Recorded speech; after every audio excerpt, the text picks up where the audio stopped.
Hello મિત્રો, ફરીવાર સ્વાગત છે આપ સૌનું એકવાર નવા બ્લોગમાં.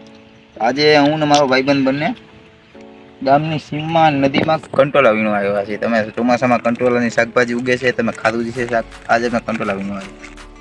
મિત્રો, કંટોલા તો આપણે વેચાતા લઈને ખાઈએ કે શાકભાજીની દુકાનોમાં કે યાર્ડમાં મળી જાય, પણ જે હાથે વીણીને હાથે ગોતીને જે ખાવાની મજા છે ને, એ અલગ જ મજા છે. જો સામે છે એમાં હમણાં અંદર જાઉં છું, અંદર જઈને ઘણા દેખાય છે. આમાં ધ્યાન રાખવું જોઈએ, પડકા પડ્યા ના હોય.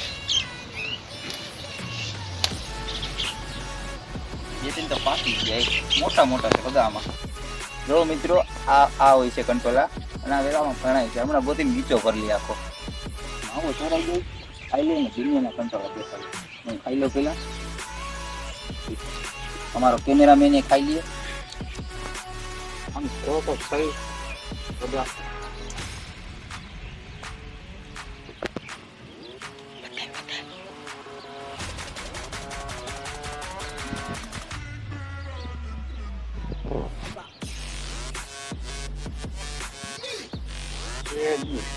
તો ભાઈઓ, આ પાકેલું કંટોલું છે. આ પાકી ગયા પછી કાંક અંદર છે ને આના બી છે ને લાલ કલરના છે. તમને તોડીને બતાવું. હા, વાવું તો ઉગી જાય અત્યારે ચોમાસામાં, પણ આને કોઈ જંગલમાં વધારે થાય. જંગલ અને સીમ વિસ્તારમાં વધારે થાય.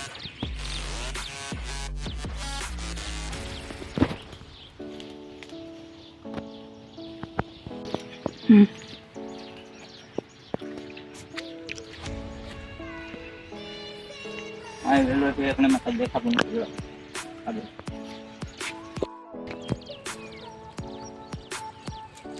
ઝૂમ કરીને બતાય.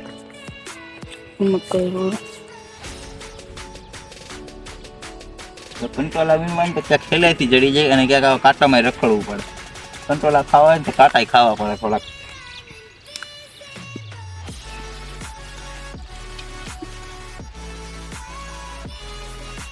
જો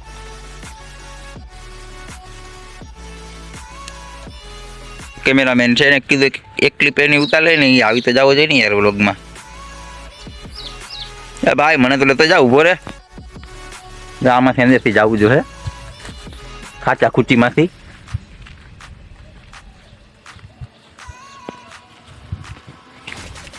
કંટોલા તો મળે છે, પણ ભેગા ભેગા મચ્છરે એટલા મળે છે. ફાડી નાખ્યા અમને મચ્છરે. આ વાતાવરણમાં બધા ઝાડવાની અંદર બેઠા હોય ને મચ્છર, બહુ કઈડે. શું કે બગા, તને કેટલાક કઈડા મચ્છર? મને આડપાડ મારે છે. એમ કહેવાનું છે એનું કે શર્ટ ટી શર્ટ ને પેન્ટ એવું પહેર્યું છે ને, છતાંય ડંખ આર પાર મારે છે મચ્છર.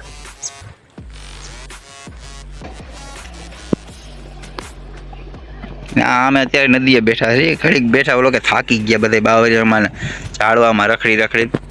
ઘડીક અહીં બેઠા, પોરો ખાવા બેઠા હતી. અમને કેટલા કંટોલા મળ્યા તમને બતાવું.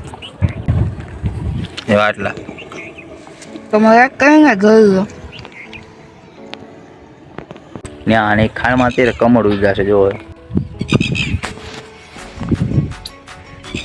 ભાઈ, કંટોલા તો વીણી લીધા છે એક બીજા જેટલા, પણ વરસાદ ધીમે ધીમે ચાલુ થઈ ગયો એટલે ઘેરે પૂગું, બાકી પલળી જાવું અમે બે.